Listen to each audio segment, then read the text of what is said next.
여러분 사랑합니다. 축복합니다. 오늘은 6월 16일 수요일입니다. 에브리데이 크리스찬으로 하나님 앞에 영광 올려드리시는 여러분과 저의 삶이 되기를 간절히 소망합니다. 먼저 찬양 올려드리는데요. 찬송가 325장 예수가 함께 계시니 함께 찬양합니다.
오늘 허락해 주신 말씀은 갈라디아서 6장 6절과 7절의 말씀입니다. 가르침을 받는 자는 말씀을 가르치는 자와 모든 좋은 것을 함께하라. 스스로 속이지 말라. 하나님은 업신여김을 받지 아니하시나니 사람이 무엇으로 심든지 그대로 거두리라. 아멘. 이 세상에 살아가면서 우리가 깨닫는 것이 있는데요. 이 땅에 존재하는 모든 것에는 일정한 법칙이 있다고 하는 거예요. 바다를 항해하는 배를 보시면 그냥 자연스럽게 떠 있는 것 같지만 부력의 법칙에 의해서 만들어졌기 때문에 그렇게 항해를 할 수가 있는 것입니다. 자동차도 마찬가지죠.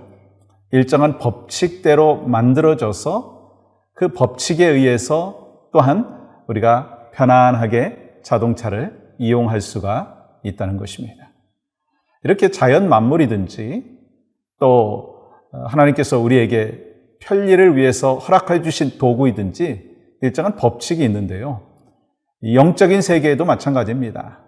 영적인 법칙이 있다는 거예요. 여러분과 저에게 허락해 주신 그 법칙 중에 하나는 뭐냐면 죄인은 죽는다는 거예요. 죄를 지으면 사망이라고 하는 거예요. 이 아담의 불순종의 죄로 인하여서 여러분과 제가 죄인이었습니다.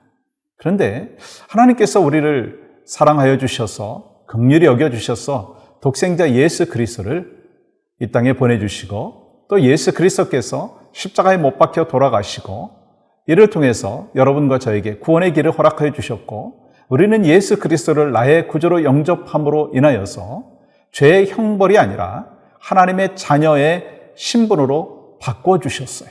이것이 바로 하나님께서 우리에게 허락하여 주신 영적인 법칙이라고 하는 거예요. 오늘 갈라디아서 6장 마무리 부분에서 또 한 가지의 영적인 법칙을 말씀하는데요. 7절의 말씀은 이렇게 기록하고 있습니다. 스스로 속이지 말라. 하나님은 업신여김을 받지 아니하시나니 사람이 무엇으로 심든지 그대로 거두리라. 이 사람이 영적인 존재 아니겠어요? 근데 영적인 존재로서 이 땅에 살아가는 영적인 법칙이 있는데 심은 대로 거둔다라고 하는 거예요. 어떤 분은 이런 이야기를 합니다. 저는요 10년 동안 신앙생활을 했는데 20년 동안 했는데 전 변한 게 없어요. 근데 그런 분에게 한번 질문해 보고 싶습니다. 그렇다면 당신은 정말 영적인 변화를 위해서 심었는가? 말씀에 훈련을 했고 말씀을 읽고 또 기도 생활을 했는가? 성령 하나님과 동행하는 삶을 살았는가? 라고 질문하고 싶습니다. 그것이 심는 것인데 심지 않고 나는 거두기만을 원한다라고 하는 분들이 있다는 거예요. 근데 영적인 세계에도요, 법칙이 있는데 심은 대로 거둔다는 거예요. 그래서 여러분과 제가 하나님의 기쁨이 되고 또 하나님의 영광을 드러내는 축복의 통로가 되기 위해서 필요한 것은요, 심어야 됩니다. 영적인 성장을 위해서 말씀과 기도와 또 성령과 동행하면서 24시간 이 주님을 바라보며 살아가는 심는 것이 있을 때 거둔다라고 하는 것입니다. 그런데 오늘 이 시작을 하면서 스스로 속이지 말라. 이게 무슨 말씀입니까? 그것은요, 너희들이 심지도 않고 거두는 것이 없다고 불평하지 말라라고 하는 것입니다. 그것이 바로 속이는 것이다. 너희들이 심지 않고 거두려고 하는 것은 너희 자신을 스스로 속이는 것이다. 그렇게 말씀하는 것입니다. 그러면 우리가 어떻게 행복한 크리스찬의 삶을 살 수 있는가? 당연하죠. 말씀드린 대로 심어야 됩니다. 영적인 하나님의 사람으로 말씀을 심고 훈련을 통해서 영적으로 무장하고 또 함께 하나님께서 허락해 주신 공동체 안에서 교회를 더욱더 건강하게 세워나가는 그 심는 그 삶의 모습이 있을 때 열매를 거두게 된다라고 하는 것입니다. 또 이를 위해서 우리에게 필요한 것이 있더라고요. 오늘 6절 말씀은 이렇게 기록합니다. 가르침을 받는 자는 말씀을 가르치는 자와 모든 좋은 것을 함께하라.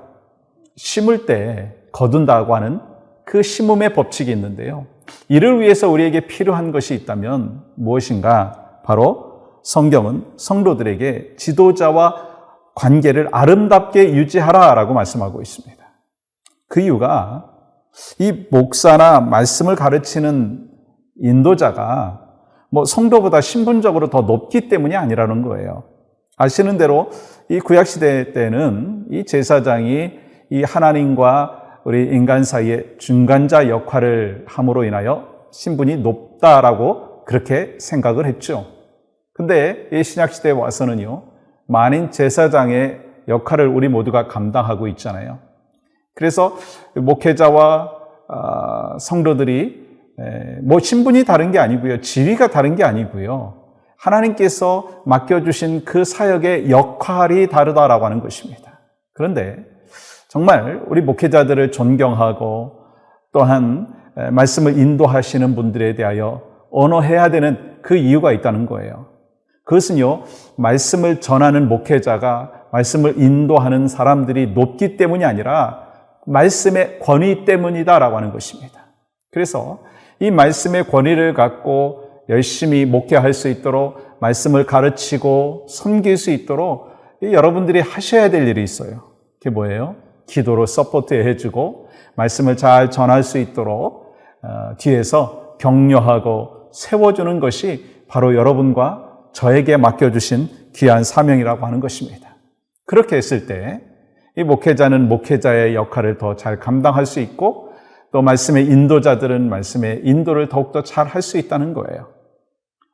사실 이 구역장을 세워주는 그 역할을 하는 사람이 누굴까요? 목회자인 전가요? 물론 저도 포함하죠. 그러나 우리 구역원들이 구역장을 세워줄 때 그 구역이요, 하나님이 보시기에 합당한 모습으로 성장할 수가 있다라고 하는 것입니다. 여러분, 교회의 모습을 보시면서 어느 교회가 부흥을 하고 어느 교회가 하나님 앞에 기쁨이 되는가 한번 생각을 해보셨어요? 다른 것이 아닙니다.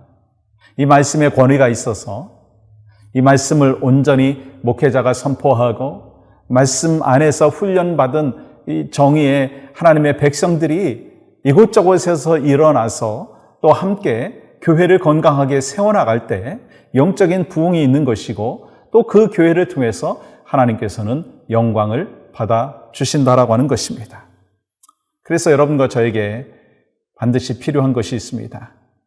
말씀의 권위를 인정하는 하나님의 사람들은요, 말씀을 증거하는 사람들에게 존중해 줄 수 있는 마음이 있어야 되고 또한 그 말씀을 잘 증거하고 전할 수 있도록 여러분들이 기도로 서포트해 주시고 격려해 주시고 함께 공동체를 세워나가고 또 말씀 안에서 흥왕할 수 있는 그 아름다운 역사들을 허락하여 주심을 사모하면서 기도하고 또 격려하며 서포트해 주는 아름다운 은혜와 역사들이 있어야 될 줄 믿습니다. 그것이 바로 하나님께서 여러분과 저에게 맡겨주신 사명이에요.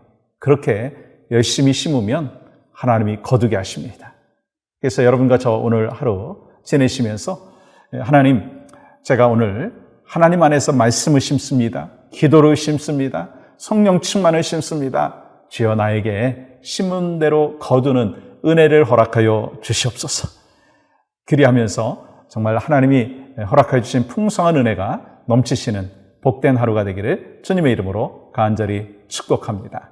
오늘 함께 그런 마음으로 기도하며 나가기를 원하는데요. 우리 목회자와 교회 리더십들을 위해서 기도해 주시기를 바랍니다. 교회를 섬기는 목회자들과 당회원들, 가정과 그리고 사역 위에 주님의 은혜와 평강을 허락하여 주시옵소서.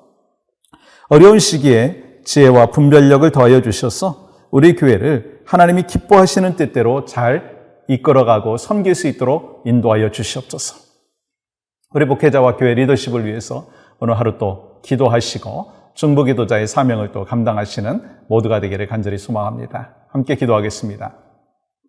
하나님 감사합니다. 오늘 또 주신 은혜 감사하고 심은 대로 거둔다라고 하는 영적인 그 법칙을 우리가 분명히 알고 또 하나님 앞에 영광 올려드리기 위하여서 또 말씀을 심고 또 훈련을 받고 기도의 삶을 살고 또한 하나님께서 허락해 주신 성령의 충만한 은혜를 경험하는 아름다운 하루가 될 수 있도록 인도하여 주시옵소서.